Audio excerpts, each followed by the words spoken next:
Do you think that the response that my friends and family gave me to my idea of starting a podcast about Congress was positive?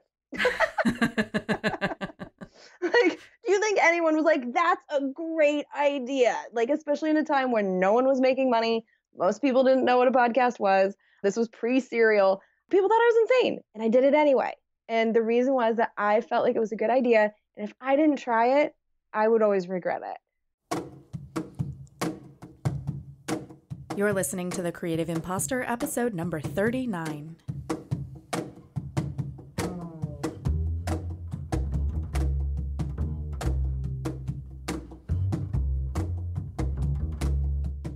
Welcome to the Creative Impostor. I'm Andrea Klunder, and we're switching gears just a bit on today's episode.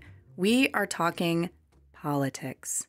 I know, taboo, but don't press stop in disgust, frustration, and overwhelm. You are going to love this conversation with Jennifer Briney of Congressional Dish podcast. I discovered Jennifer and her show earlier this year at Podfest in Florida, where she was keynoting about how she funds her podcast, her production team, and her life 100% through direct listener support. No ads, no sponsors, no links to sign up for her XYZ course, just straight up value for value between what she's creating and the people who consume it. In this episode, you'll get to hear about our mutually impostor-y experiences around that event, the awkwardness of asking for money, Jen's huge leap of faith, and her take on what exactly is going on in our government right now without straight up ranting and bashing, I promise. Also, we laugh a lot in this episode. Who knew politics could be so funny? Jennifer's show, again, is Congressional Dish, and if her story inspires you to take action on a creative dream or a spark of an idea circling around your mind, I'd love to help you get started with that. As of this episode, I'm offering my How to Start Anything audio course for free, and you can get it at thecreativeimpostor.com/magic. And now, here's Jennifer Briney of Congressional Dish. So, Congressional Dish is my attempt to be a person that you can handle to be around because I was not into politics or any of that up until 2003 when I was studying abroad in Germany. And so while living in Germany, we started a war with another country for reasons that no one was quite understanding at the time. And I had the experience of coming home to see my country in a completely different way because I just assumed that everybody here was having conversations about this in bars and skipping class to watch Tony Blair debate. Like I figured the whole world was taking it this seriously. And then I came home and found out that that couldn't have been further from the truth. All of my friends were talking about the movie Old School instead of the war. And then when I turned on the TV, they were cheering it on instead of questioning it. So that's really when I started asking questions. And in the Bush years, I was kind of difficult to be around because I was just so horrified that I would just like yell too much. And so years later, I was still asking questions and all the answers led to more questions. And through a lot of talking with my dad, who's a Republican, he pointed out that like nothing that was done in the Bush years could possibly have been done without Congress.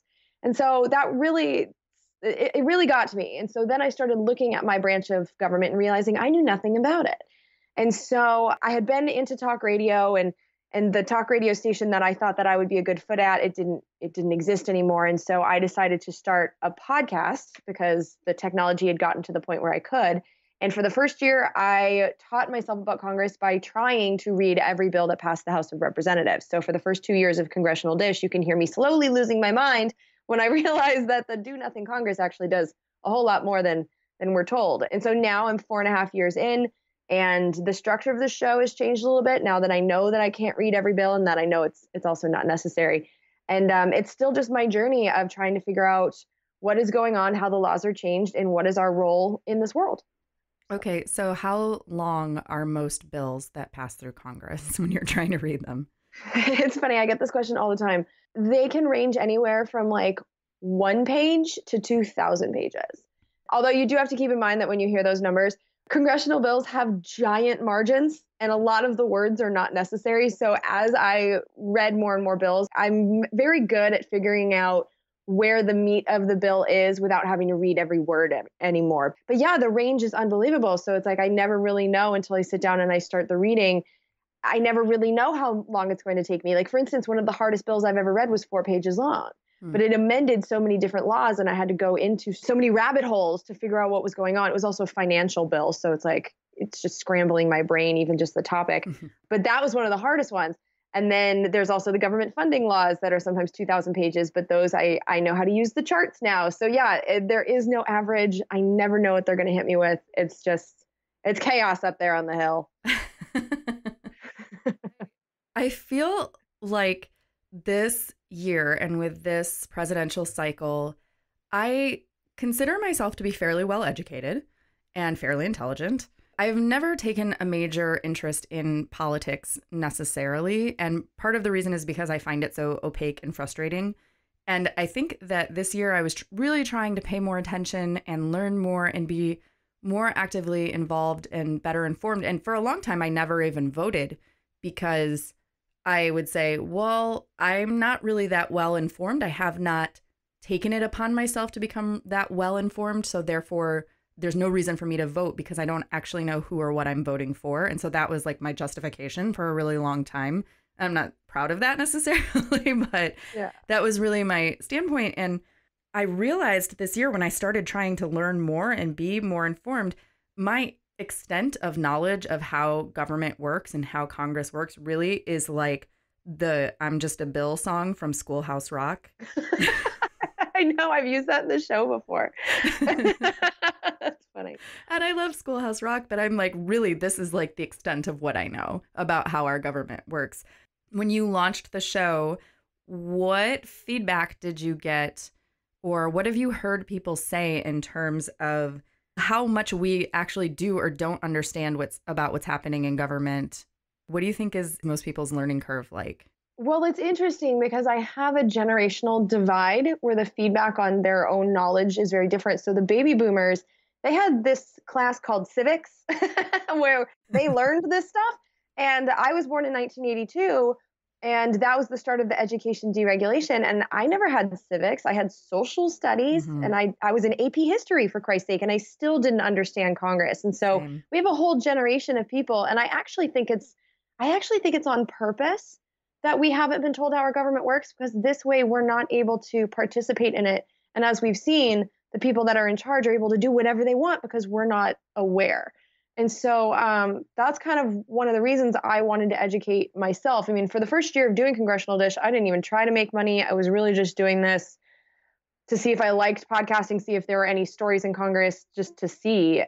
And yeah, for that first year, I was at that same stage that you feel like you're at, where it was just like I understood the Schoolhouse Rock sort of, but the details of it were just so different. And the things that I was idealistically thinking how Congress should work are also so different. And it could work that way, but we now have people that are quite disingenuous, and they're not statesmen, they're team players.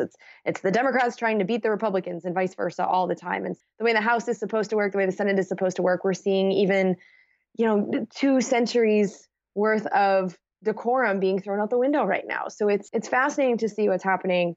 It's scary.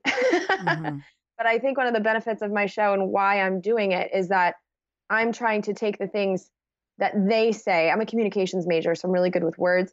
I'm trying to take the things that they say and uncomplicate them, because there's words that they use that don't have to be that tricky. So for instance, they always talk about capital. That's money. So it's like, I feel like if you just use words that we use in normal day-to-day life, this stuff is not as complicated as it seems. And so that's one of my goals, is to take people that didn't have civics class and don't understand. I'm really talking to my own generation, and bring them into the process by being like, hey, we should be involved in this. Don't be so intimidated. Come join me. Let's fix it. That's one of the things that I really appreciate about your show. Most of the things that I listen to, and I specifically started making myself listen to some political podcasts this last year. And I'm always defaulting, of course, for me, to the more liberal slanted shows. And what I really appreciate about your show is that you're not in a standpoint where you're like, I'm pro left wing or I'm pro right wing. I mean, you definitely have your opinions and your biases. It's not that you're like a totally objective, unbiased Yeah, news because I don't think that source. exists. So. Right. That's kind of a myth. But I like that you have this open sort of like critique and criticism of everything that happens, regardless of which side it's coming from or which team, as you say, that we've sort of found ourselves playing team against team. And we so often get caught up in the party politics that we forget to actually pay attention to what individuals are doing, I think, and then how that affects us. And well, I thank you for saying that, because that's definitely one of my goals. And one of the things that I've learned is that we have this perception of what Democrat and Republican mean, and it's wrong in a lot of different instances. It's also much more complicated. So, like, a really good example is the issue of war and peace. There's a faction of the Republican Party which is the most peaceful people, the people that are trying to stop the wars. And there's also a faction of the Democratic Party trying to do the same. But there is no anti-war party.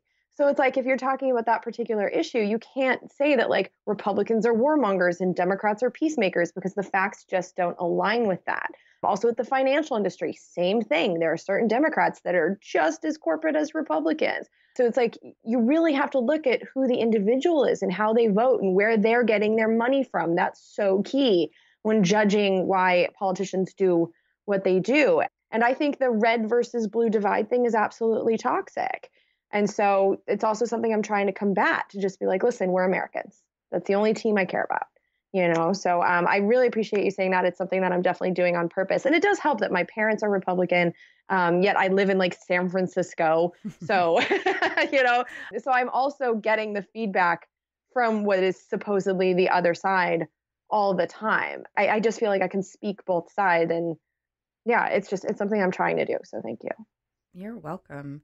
So going back to what you said a minute ago on a slightly different topic, you said that for the first year that you started Congressional Dish, it was really more of a passion project and an experiment to find out if you liked podcasting before you ever tried to turn it into a business or to monetize it. And I know how you monetize your show now because I saw you speak at Podfest in Florida this year. And I have to say, I'm very impressed, because as a newer podcaster myself, my show's been published for about 1.5 years at this point. And, people always say, oh, that's so cool. You must be making good money off of it. Or, you must be making money from your podcast. And I was like sometimes, sometimes, like occasionally I have a sponsor. And by occasionally, I mean, I've had one sponsor, or occasionally I have helped someone else start a podcast and have a client that I'm helping learn how to podcast, but that's not actually directly making money off of my podcast. And I think that what you've created is really fascinating, because that's the sponsorship question is something people ask me all the time when they're thinking about starting a podcast. They're like, so how do you get sponsors? So tell me a little bit about what you're doing. So what I'm doing is I'm actually copying John C. Dvorak and Adam Curry. They host a No Agenda, and they invented something called the value for value model. And it's really, Democracy Now! Does it too. They call it listener supported, but it's basically, I have my listeners contribute whatever they think is fair so that I don't have to get sponsors. And yeah, so really I just do a pitch in the middle of the show where I tell people, if you want this podcast to continue and if you got value from it, you're getting the product up front and you should contribute whatever you think is fair. And what's amazing is people actually do. And I don't think this is a model that could work for all podcasts, because one of the things about Congressional Dish that is appreciated is that I'm reading bills, and I'm watching hearings and I'm cutting those. So there's a lot of research and work that goes into the content of the show that I don't think people could fund a just for fun podcast in the same way and be as successful, to be completely honest. If you're just like talking with your friends on a Friday night, like, I'm not really sure it would work. So it's not for everybody. But if you are doing something where you're trying to share information, or if you're doing work for your audience that they don't want to do themselves, this is a really good model. It's working for me. It's working for No Agenda. And actually, there's a new podcast now. It's called the DC Sentinel, and they just started it. They started a Patreon page, and in 3 months, they hit their goals. So people will pay for things that they believe in. And I think you're going to see a lot more people giving this model a try in the future, because the people that are doing it, it's working for us. And when you first decided to give that a try, and you were like, okay, this is the first episode where I'm going to ask people for money. Yeah, it's so awkward. What did that feel like? What was going through your mind and how did it play out? Oh my God, I felt like one of those people that sits by the subway with a little cup in my hand being like, change, sir. Like it was horrible. And that's one of the things that holds a lot of people back from this model. And I completely get it because I hate doing the pitch. I hate it. The thing is that I sat down with John C. Dvorak and he told me, he was like, listen, you are providing something of value and you need to get that in your own head and internalize that in order to do this pitch and it won't feel so bad anymore. And I actually did that. And I looked at how much work that I did. And it was like, okay, like I feel like I can confidently say this because the work I'm doing does have value. You know, there's a lot of people that don't know what's in these bills and it affects us in a very real way. And you can see I'm doing it right now. This is my pitch. This is what I tell people. And I just try to get in that space of trying to justify it to myself. Like, why do I do this model? Why do I think that people should contribute?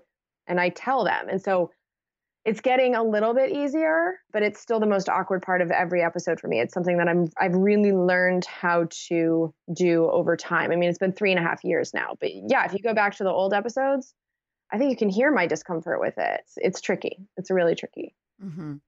So has anyone ever approached you about sponsorships? Oh yeah, all the time. I get emails all the time and I just turn them down. Why did you decide that that's not right for your show? So one of the things that I've noticed and I'm pretty horrified with is when you turn on the television and you watch the news, there's a lot of things they're not telling us. That was one of the realizations I had when I came back from Germany. And then if you watch the commercials, that's who's paying their salaries, their multi-million-dollar salaries. So it's like you'll watch Rachel Maddow, who as a podcaster, she used to be all about the war and peace issues. It was her number one thing. She was the person I turned to for information about the Iraq and Afghanistan wars. And then she went to MSNBC and she even said she knew she was going to have to stop talking about it. And when you watch the commercials, they have Boeing commercials, they have Raytheon commercials. So they're actually taking money from the defense or the military industrial complex. In fact, NBC, and I'm not sure if they still are, but they used to be owned by General Electric. So NBC was owned by a defense contractor. And the same thing goes for pharmaceuticals. How many drug ads do you watch all the time on television? And so if there is a drug that's hurting people, we're not hearing about it. And so I just saw that corrupting influence. And I'm not even, in fact, I'm positive that these people that are on TV, they don't even realize they're censoring themselves. It's just an innate thing that you don't want to bite the hand that feeds you.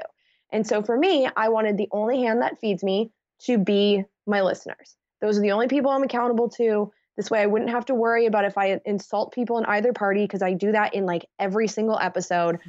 I make people mad all the time because I'm challenging that worldview of like, I am on the left side or I am on the right side.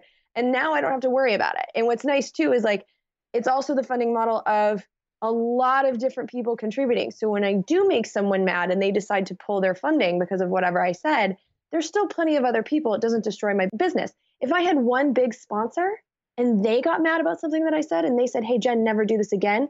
If they had the ability to pull the rug out of my entire business, I might have to listen to them. So I want to protect my independence as fiercely as I possibly can. And this was the funding model that allowed me to do it. And then I also feel like if I'm going to do this funding model, I can't then be a hypocrite and be like, but I'm also taking this ad, you know, you can't do it. You can't do it halfway. You either do it or you don't. That makes sense. And so you've talked about how you really viewed this originally and still to this day, sort of like a public service, like you're doing this thing to help people be more educated and to be able to understand how things work and make choices and be informed. But I imagine, especially because you are so opinionated, that not everyone who has heard your show always agrees with you, and you must get some kind of criticism. Oh, God, yes. Every day. Do you have any good examples of haters? Well, there was one week right before Podfest that I found kind of funny because I got 2 emails where one called me a liberal C word and the other one said that I'm a Trump lover. I was like, really? Like these 2 emails are back to back. I'm having a little bit more fun with the hate now. I mean, it used to make me cry every single time in the beginning because I wasn't used to the feedback. But now that the volume has gotten, there's so much more of it that my skin is starting to thicken a little bit, finally. So I can take some of it and laugh. Some of it still upsets me, but it's getting easier. And I have friends who are relatively famous, and I had talked to them about it. And they kind of guided me through. They're like, it's really, really hard. It never stops being hard, but you do kind of get used to it and you can figure out where it's coming from. So it's like iTunes is a good example. I stopped checking the iTunes reviews because those are the ones that really hurt. But when I look at the most negative ones, it's always someone who's either on team red or team blue. And they'll just be like, she should work for MSNBC. She's such a liberal, blah, blah, blah. And it's like, okay, I understand that at least. I'm not going to get upset about it because this is someone who has picked a team and I said something that offended their team. They're not looking at politics as like a serious thing that changes your life. It's just, I am team blue. I hate team red. And this person is not helping that battle. So yeah, understanding where these people are coming from helps. And then I've also developed rules. So for instance, like on Twitter, I won't allow a conversation to get into the realm of name calling. If you want to disagree and talk about like a subject or an issue, I'm all for it. I'll go back and forth. And actually people have changed my mind, especially if they provide me with links to back up what they say. But as soon as we get into the name calling, I'm not really interested. So what I'll do is I'll give people one warning. I'll say, listen, I don't do name calling. You call me another name and we're done. If they call me a name again, I'll be like, okay, we're not speaking anymore. And then if they come back and do it a third time, they're blocked. And I've never unblocked anyone. It's just like, okay, I don't need you.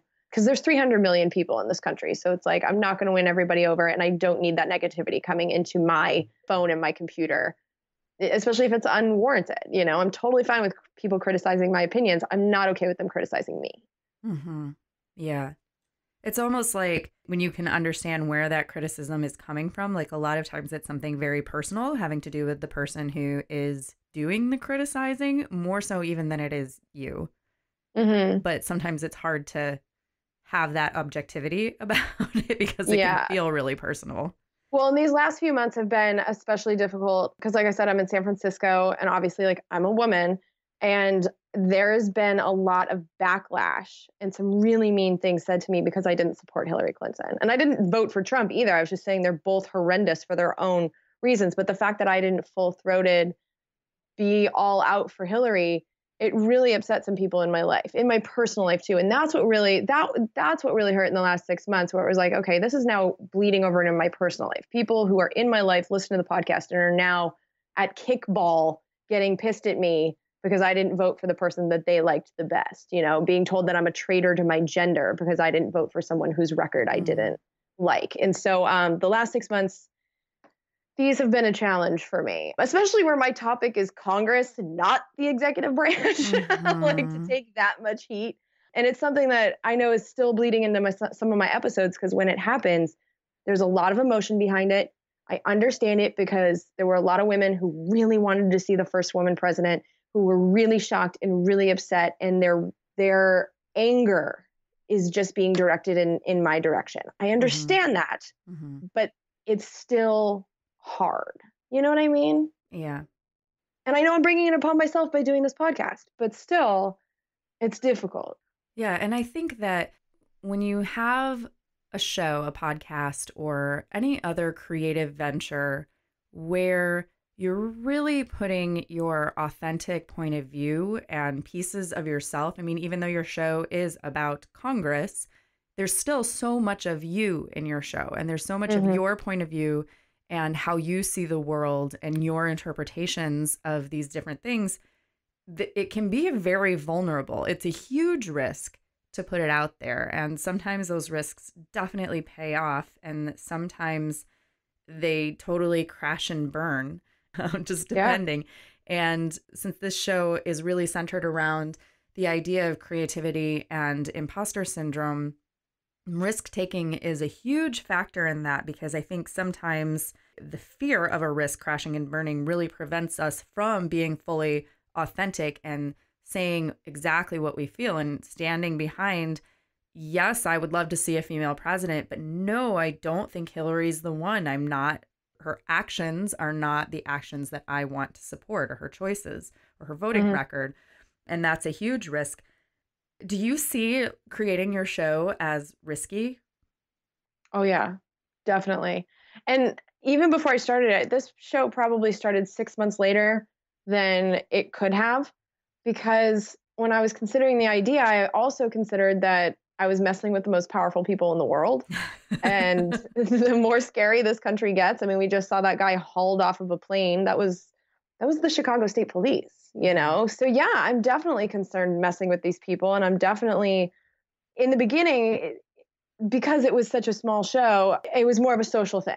So I was afraid of getting that feedback. And it was actually some of my podcasting friends that were listening to the show being like, Jen, you can't keep yourself out of your show. Cause that's what I was trying to do. I was trying to make it all about the information, and it got like boring. They're like, you need to tell your personal stories, and like your opinion is a part of this. Like there's no such thing as unbiased. And so it was actually the podcasting community that was like, put yourself in it. And I was like, yeah, but no one cares about me. And they're like, they care about you more than you think. So that's actually something I was talked into. And when I took their advice, the show started to take off. So I am a part of it. But because I'm sharing like that, I am making myself vulnerable. My marijuana use is a big thing that I'm concerned about right now, because in the Obama years, Congress never changed it. It's still federally illegal.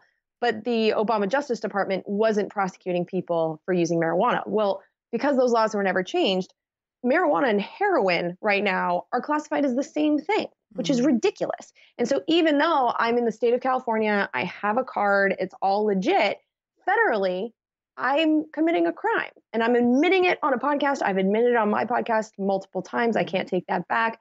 And so if they really wanted to come after me, there you go. I just handed you the way to do it. So yeah, there's risks in it. And it's like, I didn't have to share that. But when I was discussing marijuana laws, it was like, well, I have this personal experience with it. And this is how it's helped me. It's helped me in so many ways, including helping me keep 55 pounds off of my body. Marijuana was a big part of that. So yeah, that's just one example of a way that I'm sharing something about myself in order to enhance the reason I'm covering a bill the certain way that I am. That is putting me personally at risk in a physical and emotional way. And so inserting more of yourself into the show was a huge risk that really helped the show to take off. Can you think of any other risks that you've taken around the show, or any that have really helped take your work into a new direction? Well, I mean, my husband and I, we doubled down on this podcast in a very extreme way. So, I said for a year, I wasn't trying to make any money. Well, I put up the PayPal link. I had maybe like $25 in subscriptions. And my husband, whose income we were living off of, he lost his job. And so we're living in Boston at the time. And we pretty much had a choice. I could go back to waiting tables and stop doing the podcast. At the time I had 50 downloads per episode. I could stop doing this, even though we both felt like there was something here. Or we could get rid of this rent payment, move into his parents' vacation house, which was 3,000 miles away in Oregon, but it was empty. We could move in there, work on the ranch. The ranch had a golf course that my husband could work on, and then I could get a job waiting tables. But by getting rid of that rent payment, I could wait tables part-time and do the podcast, and we could, eat and survive. And so we did that. And I got the apartment released, and we got in our Volkswagen Bug in January, drove across the country. It was a snowy ride.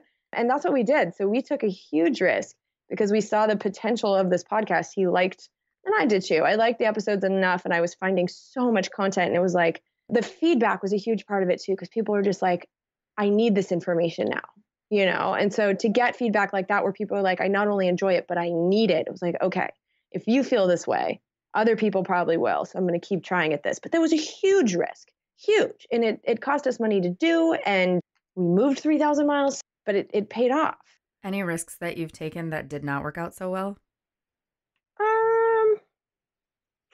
Actually, I can't really think of any, no. Amazing. But I also I take calculated risks. I don't just jump, So that's why it's like for 1 year, my husband and I, we figured out financially how we could do this without me having to work. But we had a plan in place. And when he lost his job, we had seen the writing on the wall. We had a plan that we then ran with. So we always take a risk, but we also know if this happens, if the ultimate bad thing happens, how do we deal with it? And so that way, when that thing happens, it's like, okay, go to that plan, do it. And I think having thought through all of the worst case scenarios, that's probably the reasons why I can't even think of anything that's gone bad, because we knew what to do. You know what I mean? Has anyone in Congress ever contacted you? Okay, so in Congress themselves, no. Their staffers, yes. Interesting. That question just popped into my mind. I'm like, I wonder if people in Congress are listening to your show. I've been told, I got an email very recently where I was told in no uncertain terms that people are listening. And that That was right before Podfest, and it was one of a few things that was leading me to have like massive anxiety about the whole show. And yeah, that kind of freaked me out because like I'm that chick that's always been sitting in the back of the classrooms, throwing spitballs, like screwing around. Like I was always smart and paying attention, but like I like the back of the classroom. I like being under the radar. I don't enjoy being the center of attention. And so to know that the powerful, I'm starting to kind of get on their radar, that's when things get real. So yeah, I think there are some people listening now, and I'll just deal with that, I guess, as it comes. Does it bring up any of those feelings of self-doubt or imposter syndrome, or like, do I really know what I'm talking about? All the time, because I'll get these emails where people are like, you're the best journalist in the country. And I'm like, whoa there. Hold on. Am I a journalist? Like, I'm doing this from my living room with my dog in my lap, sometimes not wearing pants. So is that journalist? But then I look at the work that I do, and in a lot of ways, I don't even like saying this out loud. This is part of my imposter syndrome, but like sometimes I feel like they're right because I look at so many articles that they'll talk about like, let's say a bill, and they don't link to the bill. Or they'll talk about like a law that was changed, and they don't link to the law. They don't link to their sources. I have no idea where they're getting their information from. And I make sure I don't do that. So that's actually one of the things that takes me an enormous amount of time is the show notes, because I give people all the sound clips. I tell them where it is in the video so you can scroll to it and see if I took it out of context. I give you all the links that I use. I give you the texts of the bills. I outline the bills and link to the provisions. So I take so much care in letting people decide for themselves if I took this body of information and was fair with it.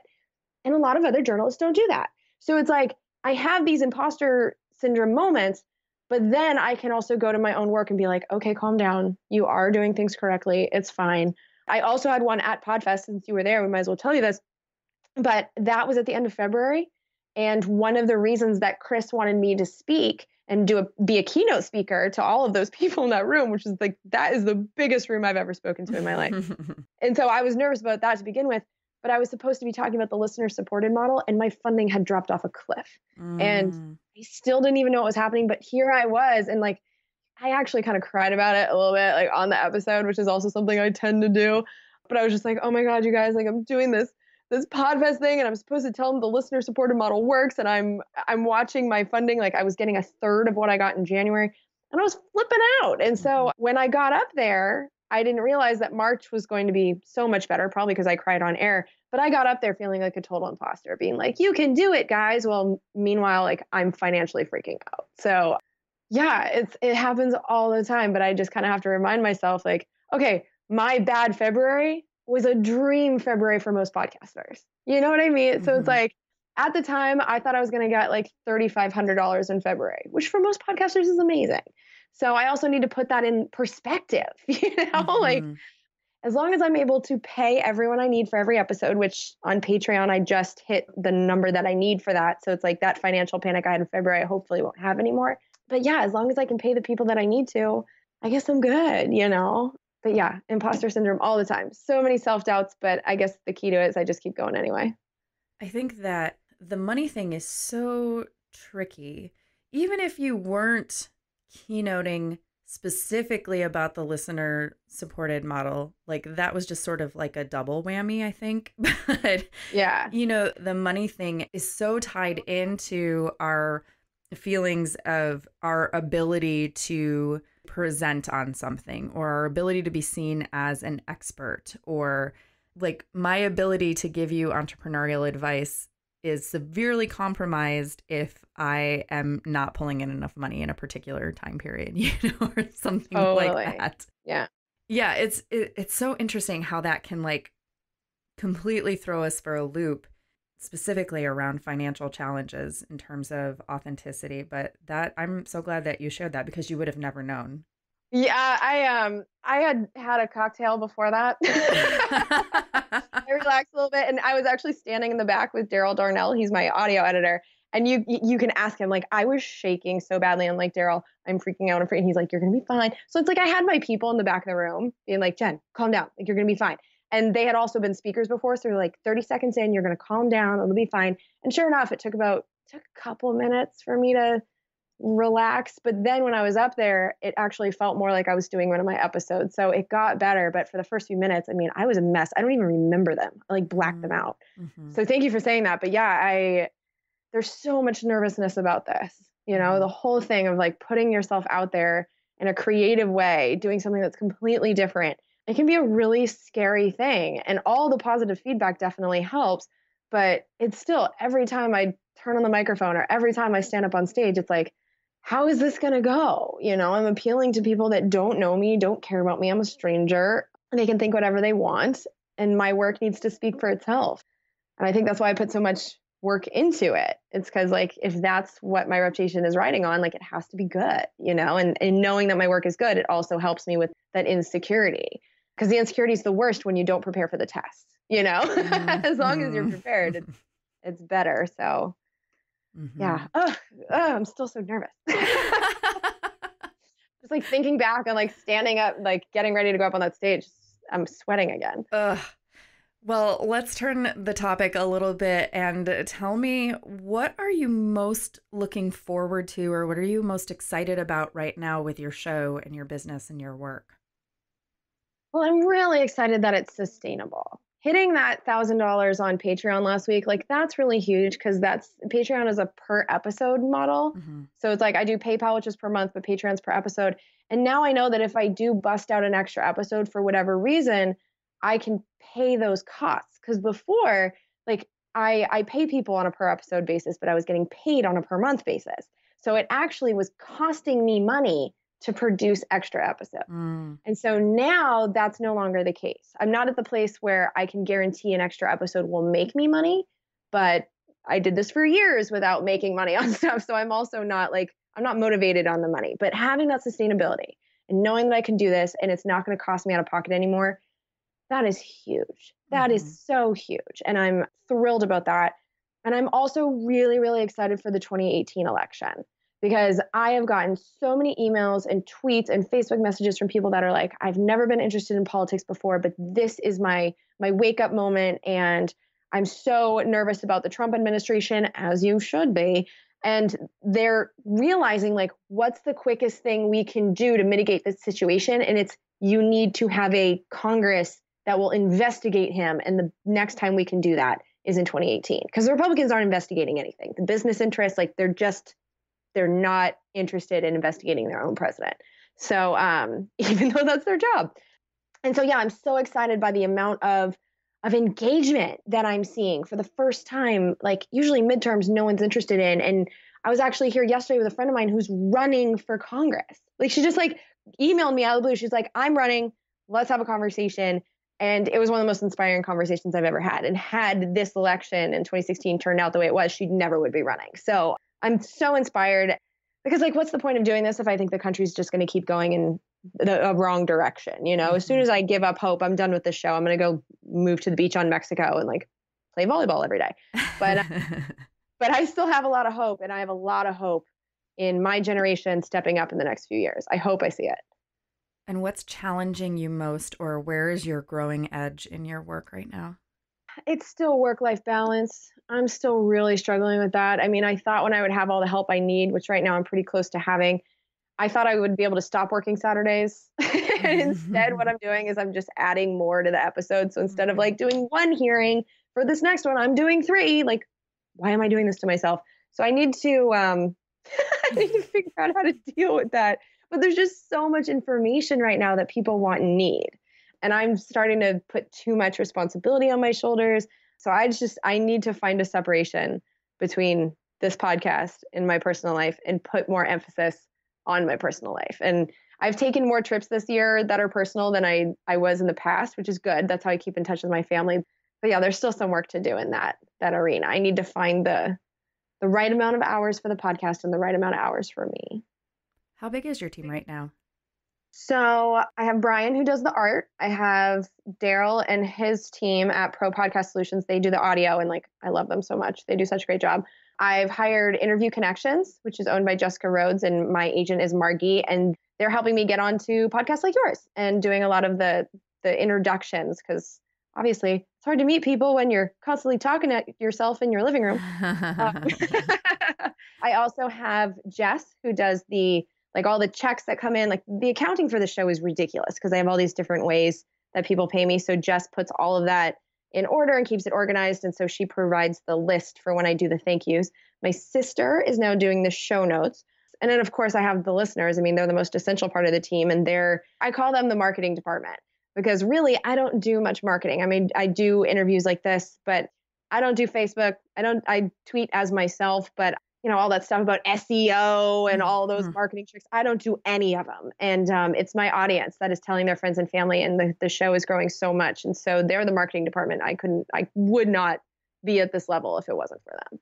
That's so funny. While we're having confessions of imposter moments, the fact that you mentioned Jessica Rhodes and Interview Connections, when I met her at Podfest, and of course I already knew about her business. I already knew what she did and thought it was very cool. But when I met her and she asked me about my show and I told her, and then she said, "Oh, I have a couple of really great guests for you." And then she rattled off your name and someone else's name. And I was like, but Jennifer Briney she's keynoting. Like, why would she be on my show? And suddenly, like, I was standing there talking to Jessica feeling all nervous, like, why would she want to be on my little show? So oh my gosh. And actually, we had that conversation right before your keynote. Like, it was literally on my way in for that session that she pitched you as a guest for my show. Meanwhile, I'm 20 feet away from you having a panic attack. Mm-hmm.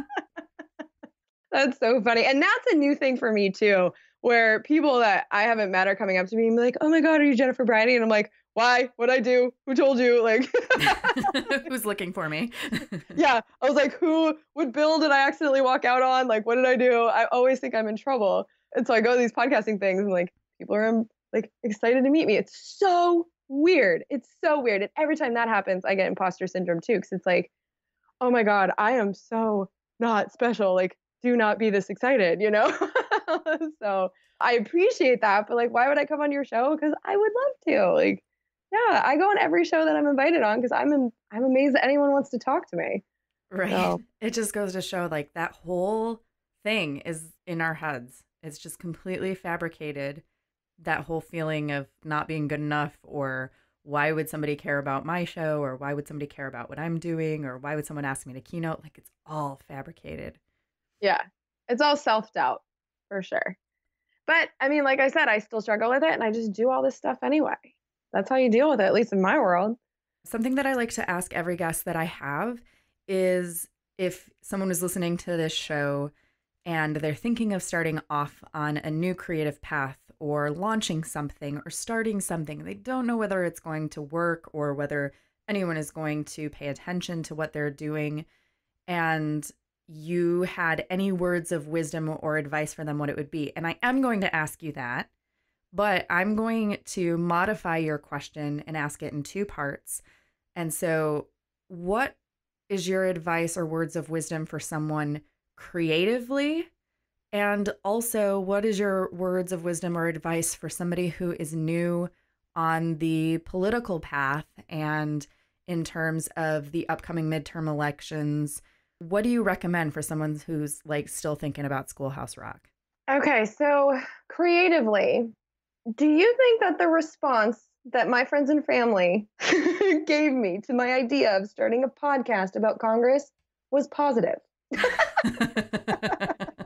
Like, do you think anyone was like, "That's a great idea"? Like, especially in a time when no one was making money. Most people didn't know what a podcast was. This was pre-Serial. People thought I was insane, and I did it anyway. And the reason was that I felt like it was a good idea. And if I didn't try it, I would always regret it. So the only bit of advice that I would give is to, like I said, if the worst case scenario happens, have a plan, but give it a shot. So it's like my husband, I had worked when he was in grad school.